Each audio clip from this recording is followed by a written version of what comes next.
ஆட்சிக்கு வந்திருக்கும். என்ன பயம்? திமுக உடனான உணர்வு இல்லைன்னு எடப்பாடியார் சத்தியம் செய்ய முடியுமான்னு கேட்கிறாரு. நிச்சயமா செய்ய முடியும். நாங்கள் தான் அதற்கு உதாரணம். நாங்கள் தான் கூட இருக்கிறோம். சட்டமன்ற உறுப்பினர்கள் அவரோடு ஒன்றுபட்டு உறுதியாக அவருடைய தலைமையை ஏற்றுக்கொண்டிருக்கிறோம். எந்த இடத்திலேயும் திராவிட முன்னேற்ற கழகத்தினோடு எந்த விதமான பேச்சுவார்த்தையும் அண்ணன் எடப்பாடியார் நடத்தவில்லை.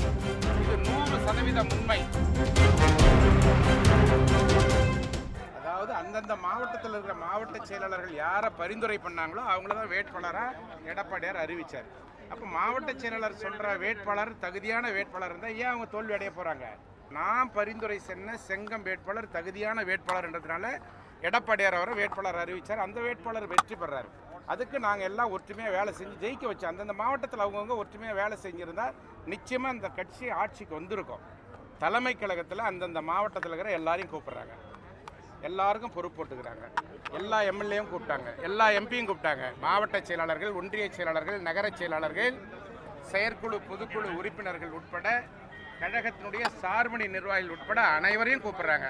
அப்போ அனைவரையும் கூப்பிடும்போது அந்த கூட்டத்தில் அவங்கவுங்க வெற்றி வாய்ப்பு இழந்ததற்கு என்ன காரணம்னு சொல்கிறாங்க. ஏன் இவங்க அந்த கூட்டத்துக்கு வரல?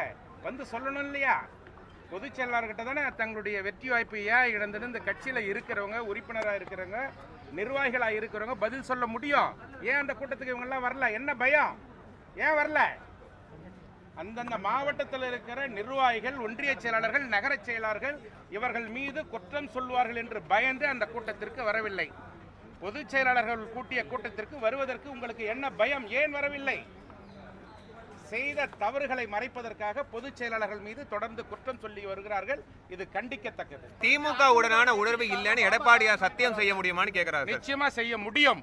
நாங்கள் தான் அதற்கு உதாரணம். நாங்கள் தான் கூட இருக்கிறோம். சட்டமன்ற உறுப்பினர்கள் அவரோடு ஒன்றுபட்டு உறுதியாக அவருடைய தலைமையை ஏற்றுக்கொண்டிருக்கிறோம். எந்த இடத்திலேயும் திராவிட முன்னேற்ற கழகத்தினோடு எந்த விதமான பேச்சுவார்த்தையும் அண்ணன் எடப்பாடியார் நடத்தவில்லை. இது 100% உண்மை.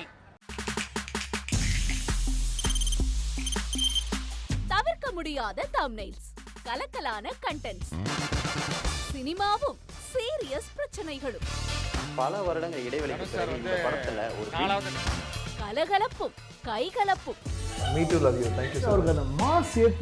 போயிட்டே தான் இருக்காரே தவிர பிரேக்கே இல்லாமல் பிரேக்கிங் நியூஸ் சொல்லும் தந்தி டிவி ஆப்.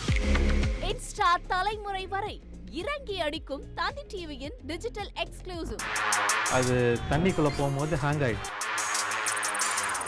உங்களுக்கு விஜய் சார் எந்த அளவுக்கு ரொம்ப பிடிக்கும்? Of course, Malayalis are huge Vijay sir fans. ரெண்டு பேருமே ரொம்ப பிடிக்கும் எனக்கு. தந்தி டிவி ஆப்பை இலவசமா டவுன்லோட் செய்யுங்க. ஃபாலோ பண்ணுங்க, சப்ஸ்கிரைப் பண்ணுங்க, என்ஜாய் பண்ணுங்க.